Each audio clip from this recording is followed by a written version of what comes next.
Alright, so today we're going to be showing you guys basically how to get input signal going to a channel.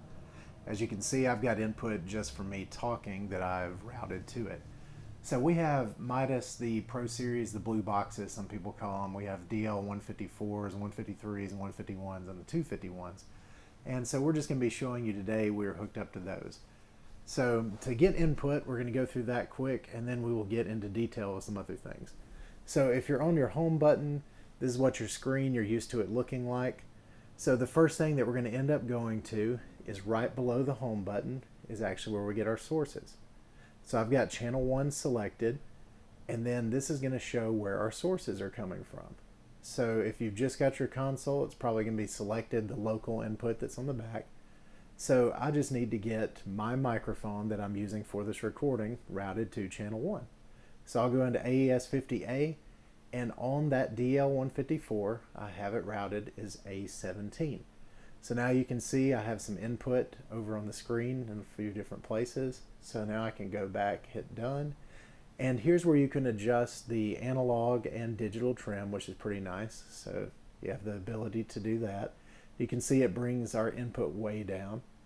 And it's pretty nice. It's a cool way of routing. It's a lot different than the M32 and X32, so, and it's actually a whole lot different than the Pro Series as well. But you have your gain, master gain, now that we, after this firmware update, have the ability to adjust the gain on the DL boxes, which is nice. And a lot of different options here. So over on the right side, you can delay this input with this new firmware update. You can do it all the way up to 8 meters or about 26 feet. You can see it actually has feet, milliseconds, and meters, which is really nice. So this is going to come in handy if you're wanting to get your kick drum delayed to your system and you want to take the time for every single instrument to be delayed. So you can do that. You are limited to that 26 feet, so always be careful about that. You can invert the channel here. It's going to be great for if you're miking top to bottom of the snare drum. You can do that. You can also do a low cut, high cut, and the tilt EQ that's here. Inside of here, there's also the auto and manual select for your main and alternate inputs.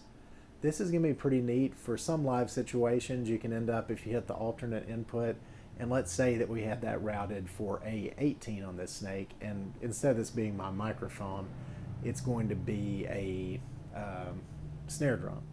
So you could quickly switch between, if you had two different snare mics that you were using, and you had it completely set up for your reverb for that mic for a slow song or something fast, you could simply click between alternate and main input if you're running out of inputs.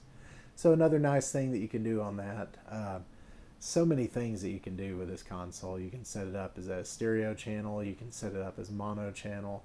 It's just pretty cool. The pretty much just the limitations are not nearly as limited as our old consoles were, for sure. So you have the RTA over here where you can check it out for your filters.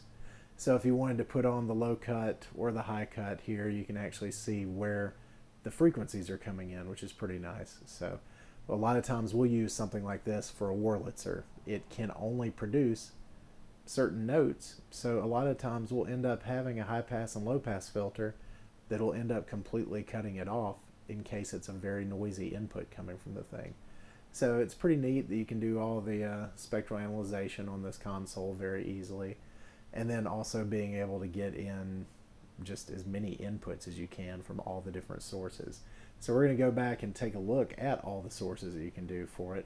So we have the local input, which is going to be the 8 inputs that are in the back of the console. So you have 8 XLR inputs, which a lot of people thought was limited, but with all of the boxes that are already out there for digital stage boxes, it's not that limited at all. Our aux inputs are going to be our aux inputs that are on the back, which are going to be 1/4 inch. They're AES EBU for digital, so you could run one XLR, get 2 channels on the back as well. The oscillator is going to be great for if you need to turn on a sine wave, if you need to do pink noise, white noise, you could have that dedicated to a channel. You can use that as effects. I know some people use white noise to add really cool effects that we work with. And then, sorry, I went to the wrong one. Then you have your AES50A B, and C, which gives you tons of abilities to hook up to a lot of boxes. So the downfall to the Midas DL series boxes that we use is that you cannot link out of them. So I was really glad this console does have 3 different inputs on it. That way we could use a DL154, 151, and a 153 if we wanted to. Or we could have 3 DL251s hooked up to it, or a combination of our S16s, and you can jump in and out of the S16s and go to the other ones. Just so many options. StageCon is not truly supported yet because they haven't started shipping the StageCon connectors, but it's going to be pretty cool. If I'm not mistaken, I think you can do 32 in, 32 out on that. So one cable and it might just be 32 out, but either way it is. It would be really nice to have your in-ear rack and you run one XLR cable to it and you're done.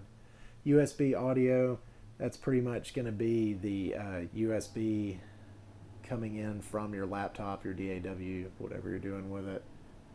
And then we're going to have our W Live Play, and that's going to be the card on the back and all the inputs that you can route back to it.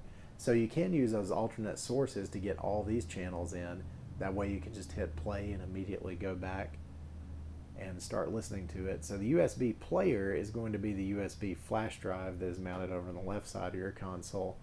And it's going to be able now, after this last update, I believe you can do 4 inputs at the same time. We'll look at that in a later video. And then the user signal pathway and then the bus main matrix, we'll look at that in another video. But it's pretty cool. It allows you to actually route your bus or main mix onto some of these faders if you'd ever want to do that for some reason. So lots of options on the input, what you can actually do with it. So we're going to cut it here on this video for the input. In our next video, we're going to show you guys how to do output. But if you need any Behringer products or any products at all, give us a call. We'll get you a very competitive deal on it. And please hit like and subscribe. Thanks a lot, and have a great day.